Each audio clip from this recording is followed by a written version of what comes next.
दोस्तों, आपका स्वागत है हमारे चैनल डिवोशन इन लाइफ पर। आज हम बात करने वाले हैं भगवत गीता के दूसरे अध्याय की, जिसका नाम है सांख्य योग।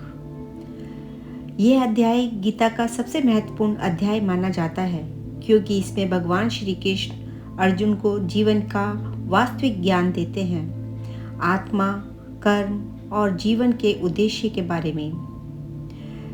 कुरुक्षेत्र की युद्ध भूमि में अर्जुन अपने ही रिश्तेदारों, गुरुजनों और मित्रों को सामने देखकर विचलित हो जाते हैं। उनके हाथ कांपने लगते हैं, मन भ्रमित हो जाता है और वे युद्ध करने से मना कर देते हैं। अर्जुन कहते हैं, मैं अपने ही लोगों को मारकर क्या करूँगा?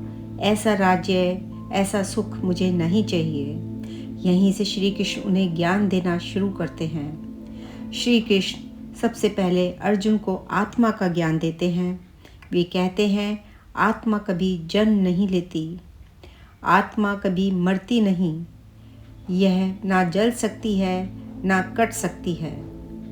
जैसे हम पुराने कपड़े बदलते हैं, वैसे ही आत्मा शरीर बदलती है। इसलिए मृत्यु पर शोक करना अज्ञान है। श्री कृष्ण अर्जुन को याद दिलाते हैं कि वे एक क्षत्रिय हैं और उनका धर्म है धर्म की रक्षा करना। अपने कर्तव्य से भागना पाप है, सही कार्य करना ही सच्चा धर्म है। चाहे परिस्थिति कितनी भी कठिन क्यों ना हो, हमें अपने कर्तव्य का पालन करना चाहिए। श्री कृष्ण कहते हैं, हमें केवल कर्म करने का अधिकार है, फल हमारे हाथ में नहीं है। अगर हम फल की चिंता करेंगे तो तनाव और डर बढ़ेगा, लेकिन अगर हम निष्काम भाव से कर्म करेंगे तो मन शांत रहेगा। श्री कृष्ण कहते हैं, एक ज्ञानी व्यक्ति कैसा होता है? जो सुख दुख में समान रहता है, जिसे ना ज़्यादा खुशी होती है ना ज़्यादा दुख, जो अपने मन और इंद्रियों को नियंत्रित कर सकता है। ऐसे व्यक्ति को स्थित प्रज्ञ कहा जाता है। वह सच्चा योगी और ज्ञानी होता है। श्री कृष्ण कहते हैं कि इंद्रियां मन को भटका देती हैं। मन भटकता है तो बुद्धि नष्ट हो जाती है, और बुद्धि नष्ट होने से व्यक्ति पतन की ओर चला जाता है। इसलिए हमें अपने मन को नियंत्रित करना सीखना चाहिए। दोस्तों, अब सवाल आता है, गीता का ज्ञान हमारे जीवन में क्यों जरूरी है? क्योंकि यह हमें कठिन समय में सही निर्णय लेना सिखाती है। यह हमें मानसिक शांति और स्थिरता देती है। यह हमें डर, चिंता और भ्रम से बाहर निकालती है।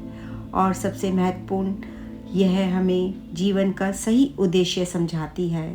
गीता सिर्फ एक धर्म ग्रंथ नहीं है, बल्कि जीवन जीने की कला है। आत्मा अमर है, शरीर नश्वर है। अपना कर्तव्य निभाओ, फल की चिंता मत करो, मन को नियंत्रित करो और जीवन में संतुलन बनाए रखो। तो दोस्तों, गीता का यह ज्ञान हमें जीवन के हर मोड़ पर सही रास्ता दिखाता है। अगर हम इन बातों को अपने जीवन में अपना लेते हैं तो हम हर कठिनाई का सामना आसानी से कर सकते हैं।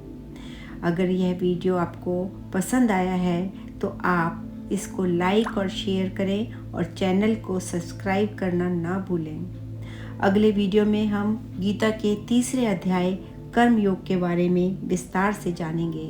तब तक के लिए आप अपना ध्यान रखिए और गीता के ज्ञान को अपने जीवन में ज़रूर अपनाएं। धन्यवाद।